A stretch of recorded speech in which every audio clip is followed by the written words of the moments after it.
কেমন আছো তোমরা সবাই? আশা করছি সবাই ভালো আছো, আর আমিও খুব ভালো আছি। পরিবেশটা দেখো কত সুন্দর দেখতে লাগছে।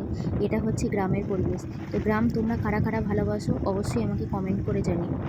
তো এখন আমি চলে এসেছি পার্লারে এসেছি আমার মেয়ের চুল কাটবো বলে, আমি আইব্রো করবো বলে।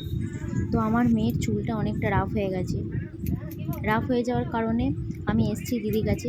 দিদিকে বললাম, দিদি দেখলো চুলটা, দেখার পর দিদি বলল যে ওর চুলটা কাটতে হবে, কারণ ও যেহেতু এখন ছোট, ওর চুলটা এখন স্পা করা যাবে না। তো দিদি ওকে বারণ করছিল যে তুমি এখন ছোট, তুমি এত চুল রেখো না, তোমার এখন পড়াশোনার বয়স। তোর মনটা খারাপ, ও চুল কাটবো না করছিল। কিন্তু দিদি অনেক বুঝিয়ে শুনিয়ে ওকে বললো, না তোমার এখন পড়াশোনা করার বয়স, তুমি বড় হলে চুল রাখবে, এখন চুল রাখলে তোমাকে মেনটেন করতে হবে চুলের, সেই জন্য তোমাকে চুলটা কাটতে হবে। তো চুলটা কাটা হয়ে গেছে। হয়ে যাওয়ার পর দিদি এখন হেয়ার ড্রায়ার দিয়ে চুলটাকে শুকিয়ে দিচ্ছে আর একটু সেটিং করে দিচ্ছে। আর এদিকে আর একজন এসেছিলো, সে এখানে হেয়ার স্পা করছে। তো আমার মেয়ের চুলটা কেটে বন্ধুরা তোমরা বলো যে কেমন লাগছে ওকে। ওর মনটা একটু খারাপ ছিল, কিন্তু চুলটা কাটার পর বলছে ভালো লাগছে। তারপর আমিও একটু আইব্রো করে নিলাম।